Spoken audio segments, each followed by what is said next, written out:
അങ്ങനെ 7 കോടി രൂപയുടെ റോഡ് MLA അനുവദിച്ചതാണ്. അതിന് ആർക്കും ഒരു സംശയം വേണ്ട. അതിൻ്റെ ക്രെഡിറ്റ് എടുക്കാൻ ആരും നടക്കണ്ട. ഒക്കെ കിട്ടിയാൽ ആർക്കാണ്? എനിക്ക് വോട്ട് ചെയ്യുന്ന വെട്ടികളൊക്കെ അങ്ങനെ ബുദ്ധി ഞാൻ ഉപയോഗിക്കട്ടെ.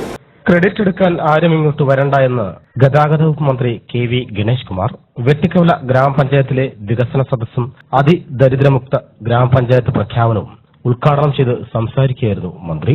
താഴേക്കരിക്കത്തിലേക്കും മേലേക്കരിക്കത്തിലേക്കും കോട്ടൂരേക്കും വരുന്ന റോഡ് ആരുടെയും സമരം കണ്ടുകൊണ്ടുണ്ടാക്കിയതല്ല. ശാലേപുരം റെസിഡൻസ് അസോസിയേഷൻ എന്നോട് അഭ്യർത്ഥന തന്നിരുന്നു.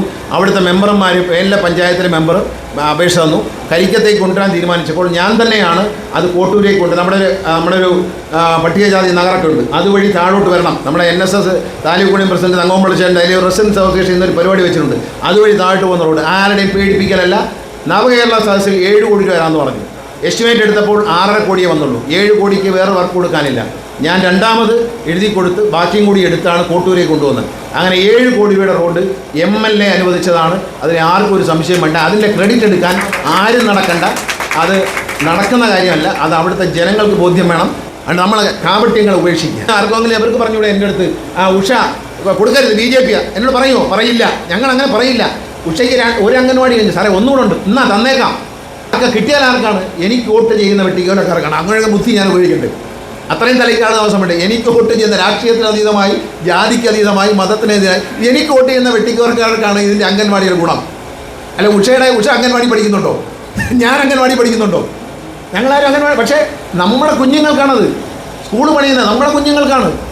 എല്ലാ പഞ്ചായത്തങ്ങളും രാഷ്ട്രീയത്തിന് അതീതമായി പ്രവർത്തിക്കണമെന്നും എങ്കിൽ മാത്രമേ ജനങ്ങൾക്ക് നന്മയുണ്ടാകുമെന്നും അദ്ദേഹം കൂട്ടിച്ചേർത്തു. പരിപാടിയിൽ നിന്നും വിട്ടുനിന്ന പഞ്ചായത്ത് അംഗങ്ങളെയും പ്രതിനിധികളെയും അദ്ദേഹം രൂക്ഷമായ ഭാഷയിലാണ് വിമർശിച്ചത്.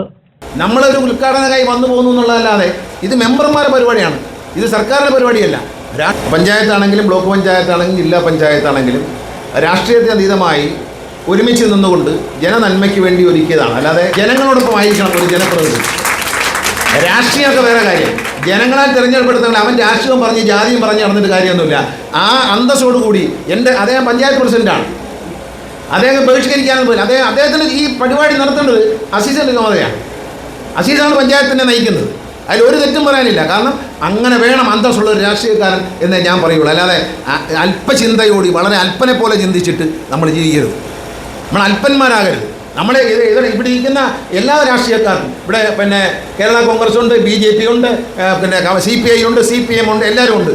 അവർക്കെല്ലാവർക്കും ഈ പഞ്ചായത്തിൻ്റെ വികസനത്തിൽ അവകാശപ്പെടാൻ ഒരുപാട് കാര്യങ്ങളുണ്ട്. ഈ 5 വർഷത്തിനിടയിൽ അവർക്ക് ഓരോരുത്തർക്കും അവകാശപ്പെടാനുണ്ട്. അവർ പഞ്ചായത്തിൽ നിന്ന് കൊണ്ട് പൈസ ഇപ്പോൾ രതീഷ് ഇവിടെ ഇരിക്കുന്നു. പാർട്ടി രാഷ്ട്രീയമല്ല പ്രശ്നം. രതീഷിൻ്റെ അവിടെ തകർന്നു കിടന്ന റോഡുണ്ടായിരുന്നു. രതീഷ് എന്നോട് പറയുന്നു, സാറേ എന്നെ സഹായിക്കണം, റോഡ് പണിയാൻ ഒരുപാട് പൈസ വേണം. അവസാനം ഞാൻ പൈസ അനുവദിച്ചു കൊടുത്തു. പക്ഷേ എല്ലാ ഓഫീസിലും ഞാൻ പറയുന്നു കയറി ഇറങ്ങിയത് രതീഷാണ്. ഞാൻ പൈസ അനുവദിച്ചു എന്നുള്ളത് ശരിയാണ്. പക്ഷേ അത് നടത്തിയെടുക്കാൻ ഒരു പഞ്ചായത്ത് മെമ്പർ കഠിനാധ്വാനം ചെയ്യുന്നു. വെട്ടിക്കോല പഞ്ചായത്ത് ഇന്ന് അതിദരിദ്രരില്ലാത്ത ഒരു പഞ്ചായത്തായി പ്രഖ്യാപിക്കുകയാണ്. ദാരിദ്ര്യ നിർമ്മാർജ്ജനം ജനാധിപത്യത്തിലെ ഇന്ത്യയിലെ ഏറ്റവും വലിയൊരു ആവശ്യമായി മാറുകയാണ്. പല രാജ്യങ്ങളിലും ദാരിദ്ര്യം ഇല്ലാതാക്കാൻ കഴിഞ്ഞെങ്കിലും 150 കോടി ജനങ്ങൾ താമസിക്കുന്ന ഭാരതത്തിൽ ദാരിദ്ര്യമില്ലാതെ ഘട്ടം ഘട്ടമായി ഇനിയെങ്കിലും ദാരിദ്ര്യമില്ലാത്ത ഒരു രാജ്യമായി നമ്മൾ മാറേണ്ടതുണ്ട്. അതിദരിദ്രമില്ലാത്ത ഒരു സംസ്ഥാനമായി മാറാൻ കഴിയുക എന്ന് പറയുന്നത് ഏറ്റവും പ്രസക്തമായ കാര്യം. അതൊരു ലക്ഷ്യമുണ്ട്. അതിനുവേണ്ടി പല പരിശ്രമങ്ങൾ നടത്തണം. അവർക്ക് ഭവനങ്ങൾ നൽകണം, അവർക്ക് തൊഴിൽ നൽകണം, അവരുടെ ജീവിത നിലവാരം ഉയർത്തണം. ഇതെല്ലാം ചെയ്തുകൊണ്ടാണ് നമ്മുടെ പഞ്ചായത്ത് അടക്കമുള്ള കേരളത്തിലെ എല്ലാ പഞ്ചായത്തുകളും അതിദരിദ്രമില്ലാത്ത പഞ്ചായത്തുകളായി മാറുന്നത്. വെട്ടിക്കല ഗ്രാമപഞ്ചായത്ത് പ്രസിഡന്റ് തലച്ചിറ അസീസിന്റെ അധ്യക്ഷതയിൽ ചേർന്ന യോഗത്തിന് വൈസ് പ്രസിഡന്റ് സാലിക്കുട്ടി തോമസ് സ്വാഗതം പറഞ്ഞു. ബ്ലോക്ക് പഞ്ചായത്ത് പ്രസിഡന്റ് രഞ്ജിത് കുമാർ വികസന രേഖ പ്രകാശനം ചെയ്തു. ചടങ്ങിന് ഗ്രാമപഞ്ചായത്ത് അംഗങ്ങളായ ആശാബാബു, അനോജ് കുമാർ, ഷാനവാസ് ഖാൻ, തങ്കമ്മ എബ്രഹാം, കുഞ്ഞുമോൾ രാജൻ, ഉഷാ പ്രസാദ്, അനുമോൻ കോശി, K രാമചന്ദ്രൻ പിള്ള, M രതീഷ് തുടങ്ങിയവർ ആശംസകൾ അർപ്പിച്ച് സംസാരിച്ചു. KILA resource person Anilkumar P വികസന നേട്ടങ്ങൾ അവതരിപ്പിച്ചു. Panchayat secretary incharge Shyam SL panchayat തല വികസന നേട്ടങ്ങളും അവതരിപ്പിച്ചു. നമുക്ക് ഇവിടെ ആകെ ഒരു ബഡ്സ് റീഹാബിലിറ്റേഷൻ സെന്ററാണ്. ആ കുട്ടികൾ ഇന്നിവിടെ എത്തിയിട്ടുണ്ട്. അവരുടെ ചില കലാപരിപാടികളും ഇവിടെ നടക്കുന്നതാണ്. ബഡ് സ്കൂൾ പ്രവർത്തനവുമായി ബന്ധപ്പെട്ട് പഞ്ചായത്ത് നല്ല രീതിയിലാണ് ബഡ് സ്കൂളിന് സഹായ സ്ഥാപനങ്ങൾ നൽകിക്കൊണ്ടിരിക്കുന്നത്. അതിന്റെ ചില ഫോട്ടോസുകളാണ് ഇവിടെ കാണുന്നത്. ഇത് നമ്മുടെ വികസന സെന്ററുമായിട്ട് ബന്ധപ്പെട്ട ഫോട്ടോസാണ്. തുടർന്ന് പഞ്ചായത്ത് അംഗങ്ങളും പൊതുജനങ്ങളും ചേർന്ന് ചർച്ചയും നടത്തി. ഹെഡ് ക്ലർക്ക് അനിൽകുമാർ ചടങ്ങിന് നന്ദി പ്രകാശിപ്പിച്ചു. സാമൂഹ്യ സാംസ്കാരിക മേഖലയിലെ നിരവധി പേർ പരിപാടിയിൽ പങ്കെടുത്തു.